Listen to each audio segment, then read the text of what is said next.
Hi, this is Sunny Solanki and you're tuned to Coder's Column. This is the fifth video of our series on ipywidgets where I will be discussing widget layout. I will be explaining how you can change the layout of individual widget as well as group of widgets. So without further ado, let's get started. As you can see on my screen, I already have a Jupyter notebook open, and at the beginning of the notebook, I have highlighted important sections that I will be covering. So these are the topics that we will be covering, which are individual widget layout setting, HBox, vertical box, flex box, GridSpec, app layout, and so on. So let's get started with the coding. So first of all, I have imported ipywidgets as a widgets and printed the version. So this is the version which we will be using in our tutorial. So it's a latest version. And in the first section, I will be explaining how you can change the layout of individual widget. So let's get started by creating a simple button. So as you can see, I have created a button using button function and the description is submit. So as you can see, this is the simple button and this is default width and height and so on. So what if I want to change the default width and height? So in order to do that, we need to set this attribute name layout, and this layout attribute is available with all the widgets available from ipywidgets.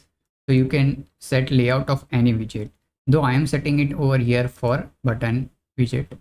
And then the object that we are going to assign to this attribute is widgets.layout. So layout is a type of object where we can provide the layout details. So over here I have provided width and height. So I can provide the width and height detail as pixels. I have provided 250 pixel width and 100 pixel height. So let me execute this and show you how the new button looks. So as you can see, now the button is bigger because width is 250 pixel and height is 100 pixel. Same way, if you want to provide width and height as a percentage, then you can do that as well. And the percentage is based on an outer container. So outer container in this case is a output, output cell of this notebook, and width is 40%. So this is 40% of this total width, and height is 100%. Okay, so you can provide width and height as percentage as well. And yeah, it will be based on an outside container how the width and height will be used. All right, and so next what we can do is that we can stretch the button as well. So in order to do that, we can use this display attribute and set it to flex. So let me execute this line of code, and as you can see, this time it flexed, so it spread the button. So you can use display attribute and set it to flex if you want to spread the widget inside in outer container. And then next, what I have explained over here is that how you can add a border. So as you can see over here, I am adding a 2 pixel solid red border around our button. So if you want to add a border, you can do that as well. And in the next cell, I have explained how you can add margin and padding. So margin is a number of pixel or margin around the widget, and padding is the padding between this text and the outline of the widget. So let me execute it, and as you can see, the padding around this submit is 25 pixel and the margin on all the sides. So this is 25 pixel, this is 25 pixel, this is 25, and then below we have 25 pixel. So it will be for all top, left, right, and bottom. All four are specified. And if you want to specify different values for all of them, so you can do that as well. You can specify them with spaces between them. So over here I have specified 25 pixel 4 times for margin, and for padding I have specified different widths. So let me execute this, and now as you can see, padding is different. So top is different, left, right, and bottom is different as well. So because I specified different pixel values for padding. Right, so that's how you can set the layout of any individual widget. You just need to create a layout object, set various attribute, and give it to layout attribute of that widget, and the layout will be applied to that widget. And over here I have listed the list of attributes which you can modify inside of this layout class. So these are the attribute height, width, max height, and so on. There are display related attributes, There are some border, margin, and padding and positioning related attributes. All right, so let's move on to our next section. So in this section, I will explain you how you can change the layout of group of widgets. So I will be explaining two layouts, which is HBox and VBox. HBox is for laying out widgets horizontally and VBox is for laying out widgets vertically. So first of all, what I have done over here is I have created two buttons, and in order to create a horizontal box layout, we just need to give list of widgets to it. So let me execute this, and as you can see, it laid out two buttons horizontally. Same way, if you want to lay out button vertically, then we can use VBox, which is for vertical layout.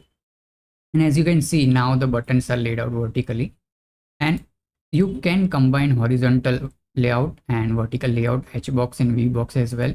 You can give a VBox inside of HBox and HBox inside of VBox. So that's what I have done over here. So for HBox, first is button 1, then button 2, and then again I have given a widgets.vbox b1 b2. So what this will do is that it will keep button 1 and 2 followed by this vertical layout of two buttons. So if you want to organize like that, you can do that as well. And here is one more example where I am putting HBox inside of VBox. So as you can see, the VBox button 1, button 2, and then button 1 and button 2 are laid out horizontally. So most of the time you will find that HBox and VBox is enough, because you can use them one inside another and create any kind of layout. So that should be useful most of the time. All right, so let's move on to next section. All right, so in this section, we will be discussing a flexible layout. So if you have a background with CSS, then you might be already aware of flexible and responsive layout that you can create using Flexbox, and it's available with the Bootstrap framework as well.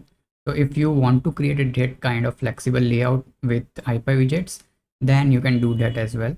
So first of all, what I have done over here is I have simply created 4 buttons, and in order to create a Flexbox layout, the function name is box. Inside of that, we need to provide list of widgets.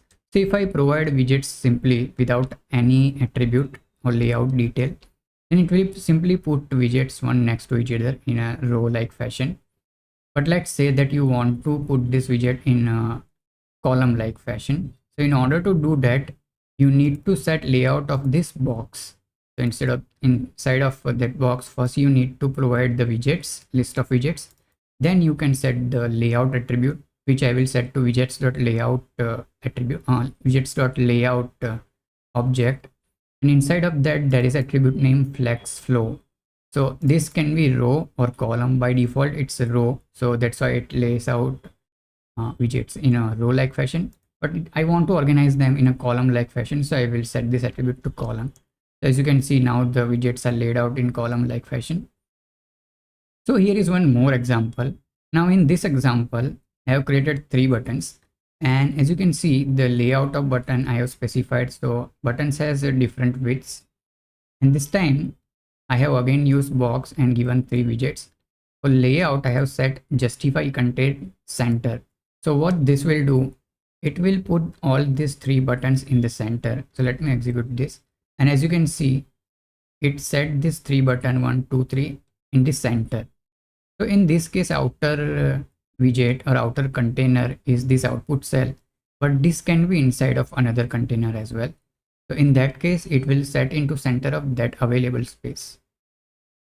Yeah, so here is one more example where I am setting them at the end.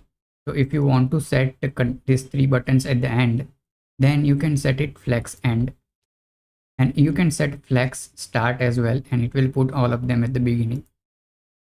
And here is one more example of a flexible layout where I am setting a height of this 3 button to this layout to 200 pixel, display is flex, and justify content is center. So it will justify contents in the center, and align items in the center. So align items is for vertical centering. So let me execute this one. And as you can see, now the height is 200 pixel. So justify contents set all these 3 buttons in the center in horizontal direction, and align items puts in these items or these widgets in the center in vertical layout. So yeah, if you want to set like this, then you need to use align items attribute. And here are a few more attributes which are available for flexbox. If you are going to use this block box function to create layout, then these are the attributes which you can set: order, flex flow, align item, flex, align self, align content, and so on. So this will require you that you have a little bit of a CSS background. If you're CSS background, then you might be already aware of this attribute which is available in CSS. All right, so let's move on to next section. All right, so in this section, I have explained that how you can set list of widgets in a grid-like fashion if you're interested in setting layout in grid-like fashion. So first of all, I have created a button layout. So this layout will be used for all the buttons that I create. And the layout in this case, I have set width to auto and height to auto. Now what this will do is that it will set the width and height of the button based on the outer container. So it will spread the widget, which is button in this case, inside of the outer container. So it will use the whole width and height available based on that container. So next, what I have done over here, I have created a loop for I in range 1 to 16. So this will be a 15 times this loop will execute. And each time I am creating a button, so the buttons will be B1, B2, B3, and so on till B15. There are 15 buttons over here. And I want to organize these buttons in a grid-like fashion. So I will be using this function named GridBox. And then I have given a list of buttons. And then I have set the layout attribute of this GridBox. So for layout, I have set these three attributes: grid template columns, grid template rows, and grid gap. So over here you can specify how many columns you want to create, and you can specify the width of those columns. So I am trying to create a 4 columns over here. So first column is 150 pixels, second is 200, third is 250, and fourth is 300 pixels. And to grid template rows, I can specify how many rows I want. So rows I have specified 100 pixel, 120 pixel auto, and 80 pixel. And what is the gap between those grids? So first is the gap between rows, and second is the gap between columns. You can only specify single value over here for grid gap, and the same will be used for both rows and columns. So what this will do, it will create a layout where there are 4 grids, 4 columns, and 4 rows. So let me execute this, and as you can see that there are 1, 2, 3, 4 rows, and there are 1, 2, 3, 4 4 columns and 4 rows. Because we have only 15 widgets, this last entry is empty. That's the reason. So if you want to create a grid-like layout, then you can use GridBox. Though I'm using button over here, you can use any kind of widget, any other widget. I have used button for most of my examples. So here is a one more example. So in this case, what I have done over here is it's almost same as our previous example, but I have specified the column weights as a percentage over here. As you can see, 10, 15, 20, enter. And the total layout of this grid box I have used with 75%. So it will use the 75% of the available space. So let me execute this. And as you can see that this one used the total 100% available space.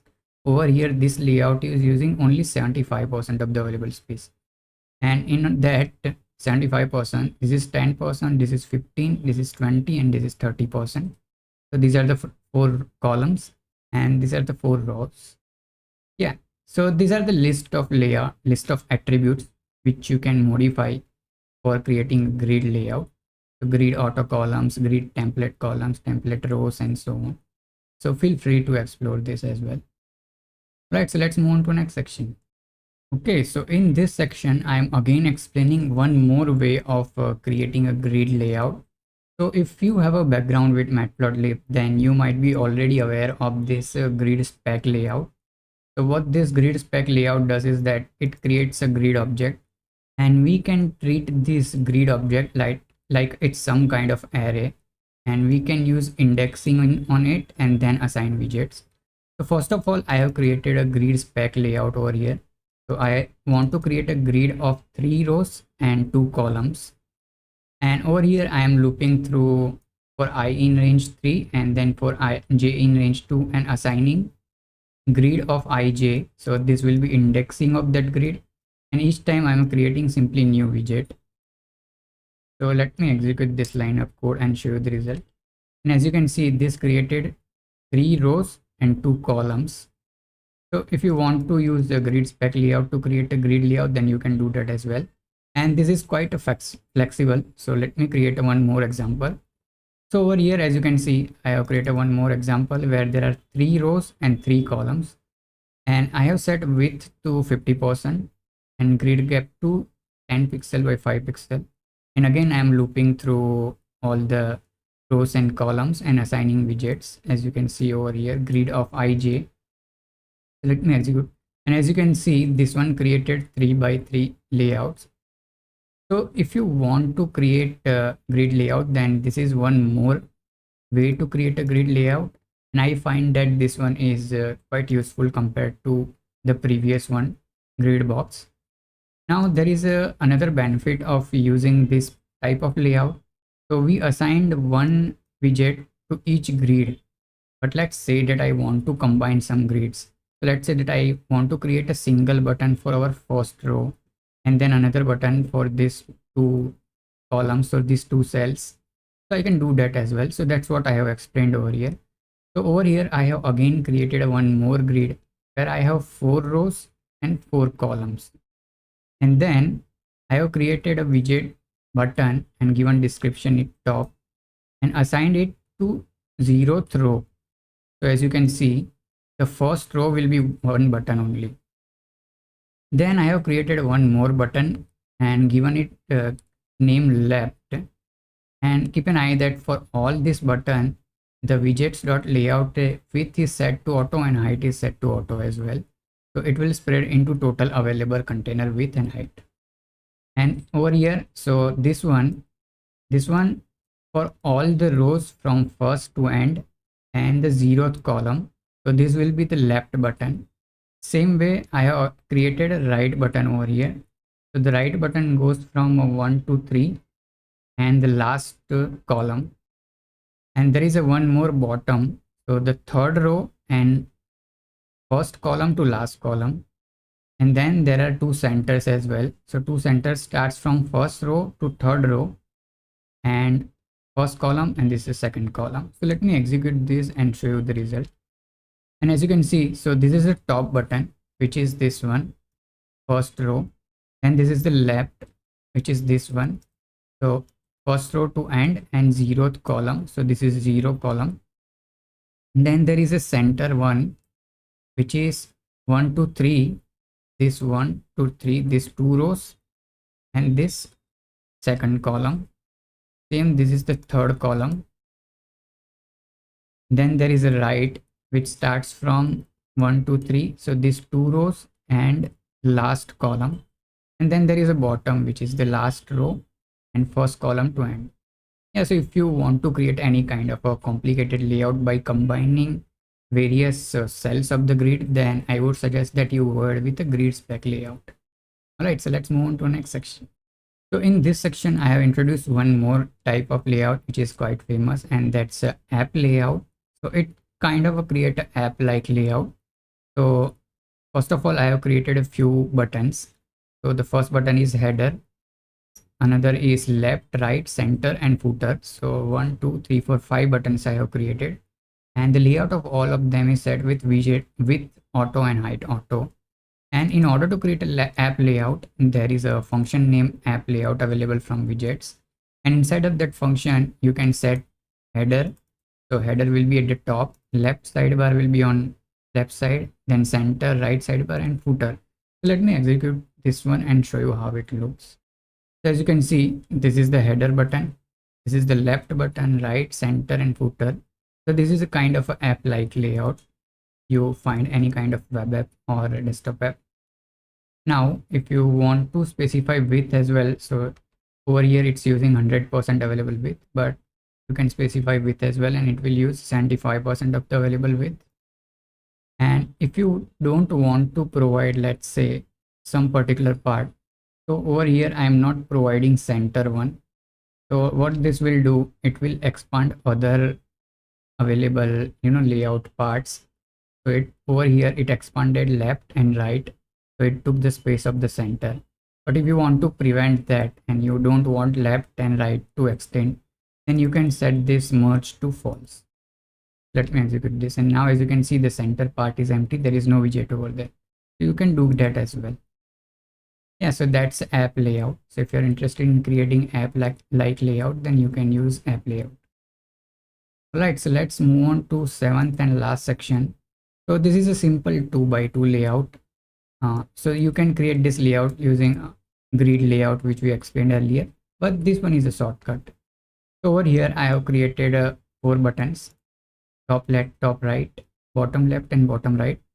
So in order to create a 2x2 layout, you can use this function 2x2 layout, and there are parameters named top left, top right, bottom left, and bottom right.